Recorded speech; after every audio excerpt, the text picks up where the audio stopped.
બાળકો ઉછેરવા પ્રેમથી. એ પ્રેમ શબ્દ બહુ ભારે છે જરા. આપણે મોહથી ઉછેરીએ છીએ. અને કેટલાક ફરજ છે કરીને ઉછેરે તે કંટાળીને પૂરી કરતા હોય તે ખોટું. પ્રેમ રાખવાનો છે બાળકો ઉપર. જે માળી છે એ ગુલાબ, મોગરો, ચંપો બગીચામાં કેટલાય ફૂલો હોય તે સરસ પ્રેમથી ઉછેરે છે. ખાતર પાણી કરે, સડેલા પાંદડા કાઢી નાખે, રક્ષણ આપે, પ્રોટેક્શન, વાડ બનાવે, આધાર વાંકું ડાળું નીકળવા માંડ્યું હોય તો ટેકો આપે, એને ઊંચું લાવે થોડુંક છોડવાને. પણ અપેક્ષા આ ગુલાબમાંથી ગુલાબ જ મળશે, આ ચંપો છે એમાંથી ચંપો મળશે, મોગરામાંથી મોગરો. મોગરામાં એવી અપેક્ષા ના રાખે એને ચંપો નીકળવો જોઈએ, ચંપામાં એવી અપેક્ષા ના રાખે ગુલાબ જ થવો જોઈએ. એવું આ બાળકો બધા જુદી જુદી પ્રકૃતિ હોય. આપણે ત્યાં જન્મ્યા બે વસ્તુ છે, એક ઋણાનુબંધના હિસાબે જન્મે છે, પણ આપણા તરફથી એને સંસ્કાર સિંચન એ બહુ મોટી જવાબદારી છે મા બાપ તરફથી.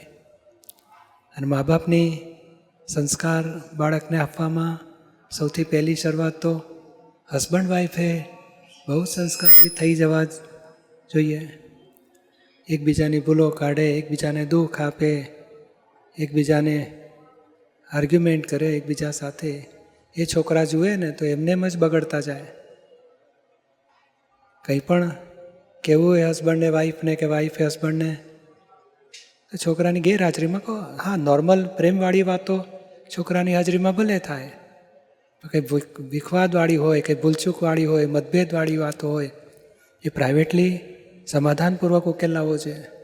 છોકરાને એમ ના થાય બાળકોને કે મારા પપ્પા બહુ ગુસ્સાવાળા છે, મારી મમ્મીને દુઃખ આપ્યું, અથવા મારી મમ્મી જબરી છે, પપ્પાને દુઃખ આપે છે.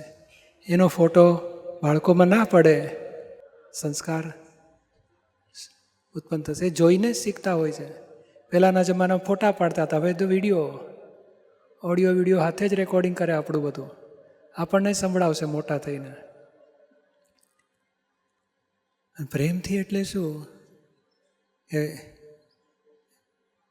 બાળકનો એને કયું પ્રકૃતિ વાંકી છે, કઈ સીધી પ્રકૃતિ છે, વાંકામાંથી કેવી રીતે એને પાછો વાળી શકાય, સીધામાં એન્કરેજ કરીએ, ખરાબમાં એન્કરેજ ન કરીએ, અથવા તો એને સવળી સમજણ આપીએ. પણ આપણને એટલું જ ચોક્કસ સમજાવવું જોઈએ કે વર્તન અને સમજણ બે ભાગ જુદા પડે છે.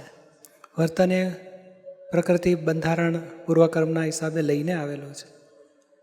હવે નવી સમજણ આપવાની. ઊંધું જ્ઞાન, ઊંધી સમજણ હતી તો ઊંધા વર્તન થાય.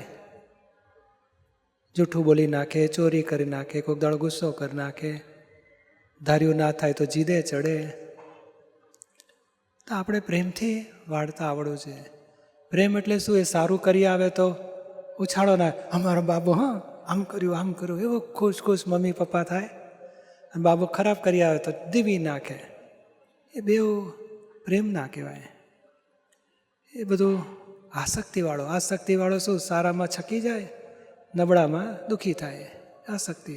અને પ્રેમવાળો નબળો હોય તો લક્ષમાં રાખે કે આટલી એની નબળાઈ છે, કચાશ છે, એને કેવી રીતે મજબૂત કરીએ, સંસ્કારી બનાવીએ, ઊંચો લાવીએ. અને એ ધીરજથી 2 મહિના થાય ને 2 વર્ષે થાય, પણ એ તપ કરવું પડે મા બાપે. અને સારી વસ્તુ હોય તો એન્કરેજ કરો. હા તો ખોટા પૈસા વાપરી નાખે છે ને બધાને આપી આવે છે. અરે એવું ચીડિયા ખાઈએ ને વઢિયા કરીએ, છોકરા ઉલટાને કુસંસ્કાર બેસે ને. એ કંઈક સારી વસ્તુ કોકને આપતો હોય તો આપવા દેવાની. ચલો મોટા મનનો છે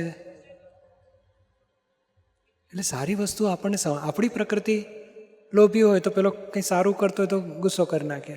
આપણી પ્રકૃતિ પ્રમાણે એને ઘડતર કરવા જોઈએ. ખરેખર આપણી પ્રકૃતિની બાજુ મૂકી એની પ્રકૃતિમાં એ આંબો ગુલાબ છે કે મોગરો છે આપણને શી ખબર પડે? એ સંસ્કાર આપવાના છે ને.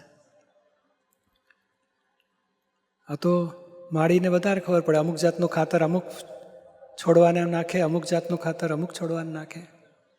એવું બેબી હોય દીકરી હોય તો એને જુદું સમજણ આપવાની જરૂર છે, બાબાને જુદું આપવું પડે.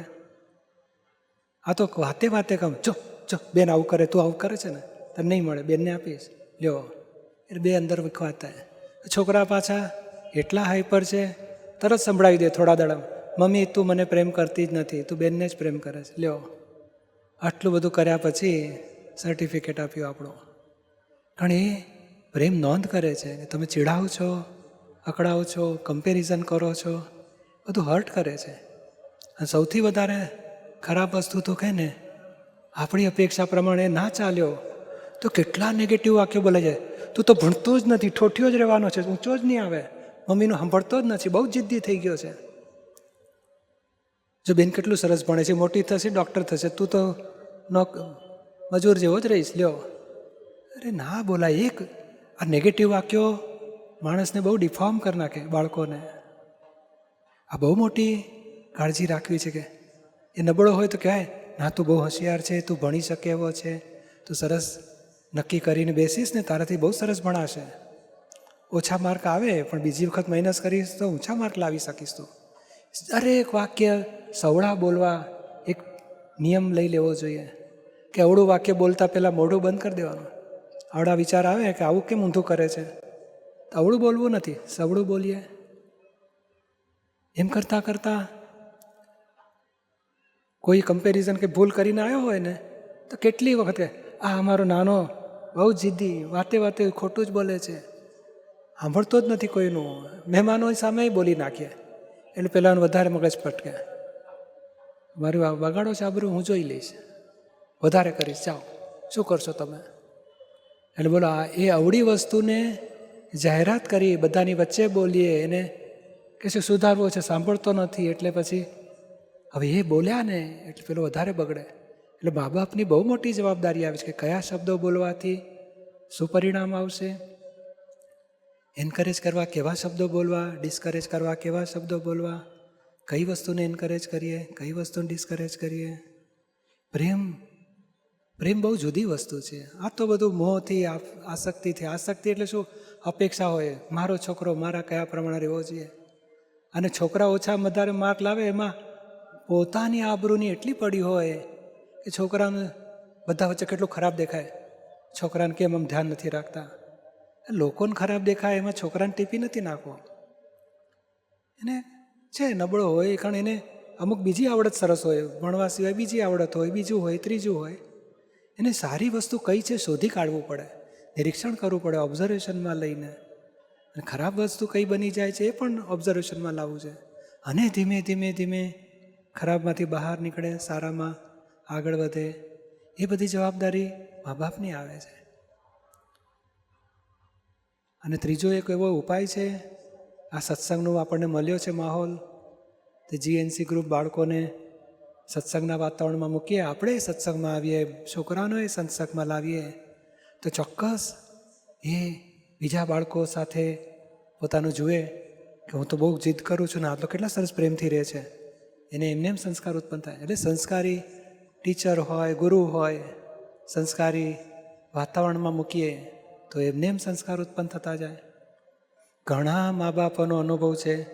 દાદા ભગવાનના જીએનસી ગ્રુપમાં બેબી એમએસટી, લિટલ એમએસટી, વાય એમએસટી બાળકોને મૂકે છે, પોઝિટિવ થતા જાય છે, સ્ટ્રોંગ થતા જાય છે, ભણતરમાં પણ કોન્સન્ટ્રેશન પાવર વધતો જાય છે, સ્થિરતા આવતી જાય છે.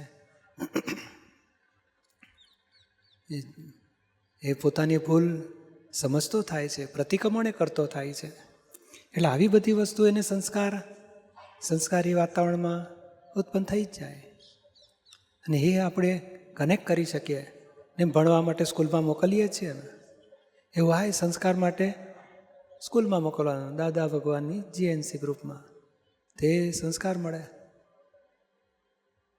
અને આપણે ના એવો સંજોગ મળતો, કોઈ સંતો મહંતો મળતા હોય કંઈક, એવું બધું વાતાવરણમાં પણ લઈ જઈ શકે. જ્ઞાન નાથી લીધું, ઘણા એના ગુરુ હોય છે, એનો ધર્મ હોય છે, ધર્મના ગુરુ હોય છે, તેના સંપર્કમાં રાખે, આશીર્વાદ લે, વાતચીત કરાવે, તો ફેર પડે બધો. આખી સુંદર દાદા ભગવાનની મા બાપ છોકરાનો વ્યવહાર પુસ્તક પણ છે. નિર્માની કેટલા કલાકોની 50 કલાકોની વાતો મા બાપ અને છોકરા વચ્ચેના વ્યવહાર માટે મા બાપને જુદી, બાળકોને જુદી. ઘણી બધી સમજણ પ્રાપ્ત થાય એવા VCD સત્સંગે છે.